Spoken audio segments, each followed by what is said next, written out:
The cafeteria was loud until it wasn't. Trays clattered, laughter echoed, and then suddenly silence swept across the room. Everyone's eyes locked on the new girl, Ava, who stood trembling beside her lunch tray. Across from her towered Jake, the school's self-proclaimed king, a bully with a cruel smirk and a crowd that laughed at every word he said. "You're in my seat," he growled, his voice dripping with mockery. Ava didn't respond. She simply looked at him, calm, steady, and unafraid. That's when Jake slammed her tray off the table, sending food splattering across the floor. The room gasped. No one moved. But what happened next, no one in that cafeteria would ever forget. Before we continue, if you believe that standing up for what's right still matters, even when it's hard, take a moment to subscribe and like this video. Your support helps us share more true-to-life stories that remind the world what courage and kindness really look like. Ava's hands trembled slightly as she bent down to pick up her tray. No one offered to help. Everyone just watched,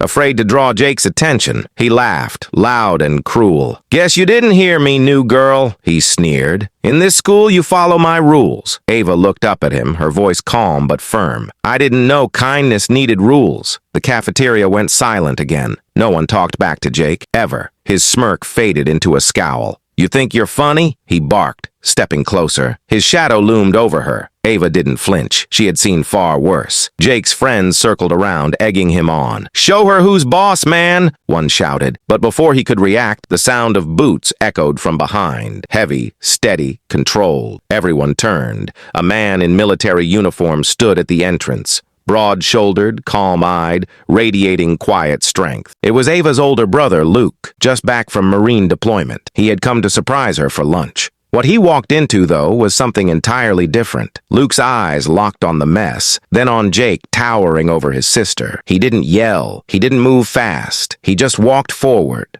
slowly, deliberately, his silence louder than any threat. "Is there a problem here?" he asked quietly. Jake stammered, suddenly unsure of himself.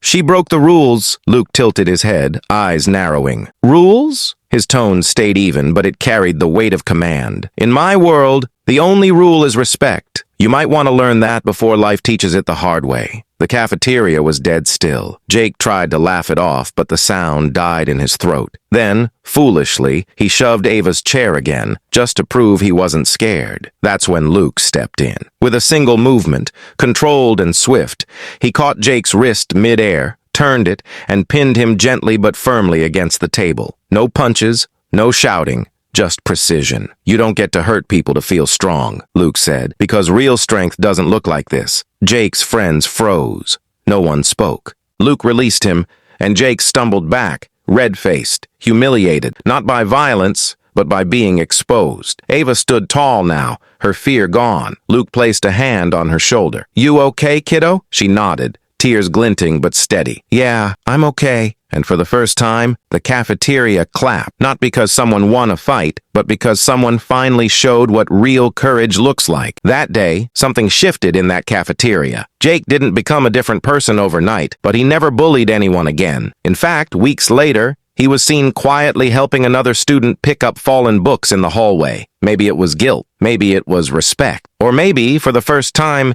he understood what strength really meant. Ava continued to sit wherever she wanted, no longer afraid of the whispers or stares. And Luke, he never talked much about what happened that day. But Ava knew his lesson wasn't just for Jake. It was for everyone who watched in silence, afraid to act. Because sometimes the most powerful thing we can do isn't to fight back with fists, but to stand up with calm, unshakable courage. In a world that often confuses cruelty with power, stories like Ava's remind us that kindness isn't weakness. It's the quiet strength that changes hearts.